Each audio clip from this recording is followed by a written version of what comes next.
Gérer le formulaire de produits pharmaceutiques disponibles en Open Clinic, il n'est pas nécessaire de sélectionner au préalable un de ces patients, parce qu'en fait, évidemment, le formulaire est indépendant des patients.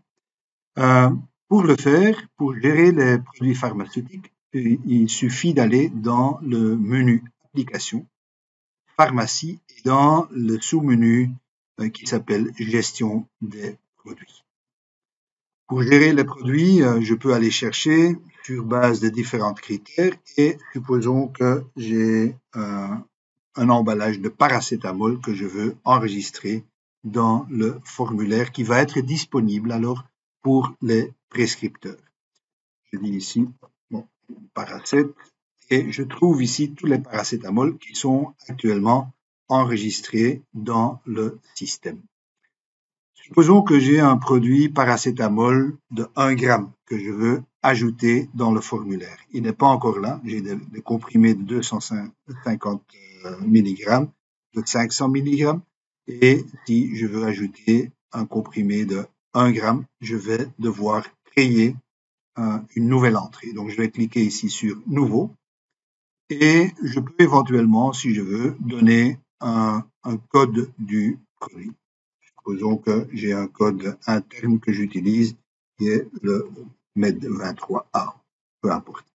Le nom du produit, il faut en fait essayer de mettre dans le nom du produit la libellée totale qui fait qu'on va pouvoir correctement comprendre le produit qui correspond à cette libellée. Donc pas seulement paracétamol, mais on met également la présentation du produit, par exemple comprimé, et de 1 gramme. Comme ça, je sais quel est le produit qui est spécifié ici. Et donc là, ça va être 1 gramme. La voie d'administration, c'est oral. L'unité ici, c'est bon, ça peut être comprimé ou tablette, quelque chose comme ça. Le prix unitaire, supposons que c'est 6 francs par tablette.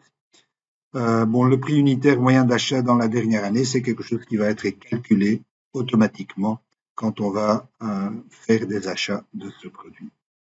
Les unités par emballage, ben, si je mets 1, ça veut dire que je peux vendre ou je peux prescrire le produit par un comprimé.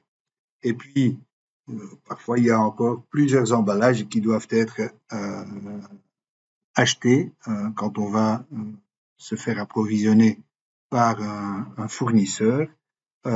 Donc là, ça peut être par exemple par boîte de 1000 ou par boîte de 5000. Ou bien ici, je peux aussi dire que c'est par comprimé que je peux ajouter.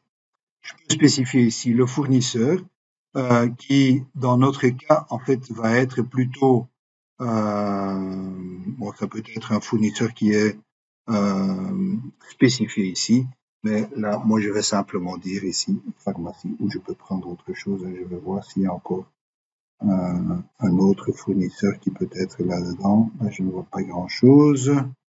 Oui, on va dire. Ah oui, voilà, on s'approvisionne auprès du dépôt du bureau central, par exemple. Je peux choisir un groupe de produits dans lesquels je veux le mettre. Par exemple, ici, je le mets dans les analgésiques. Et éventuellement encore une sous-catégorie de produits que je peux spécifier ou configurer dans le système. Bon, ici, il n'y en a pas qui ont été configurés. Dosage. Le dosage typique, par exemple, 3 tablettes par jour. Hein. Et le schéma, je peux même spécifier, prédéfinir un schéma où je dis à 8 heures, à midi et à 16 heures, chaque fois on prend une tablette. Code barre, ça c'est s'il y a un code barre qui correspond au produit et qui me facilitera de faire la gestion de stock, et éventuellement une prestation pour la facturation automatique qui, dans le cadre de Resicody en RDC, n'a pas été activée. Et voilà, je peux maintenant ajouter le produit et le produit va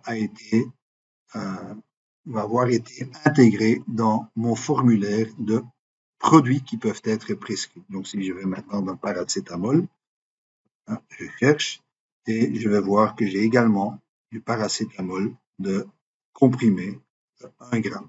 Et si je vais aller comme prescripteur, je vais ouvrir un dossier. Je vais vouloir prescrire maintenant des médicaments. Quand je fais ici nouveau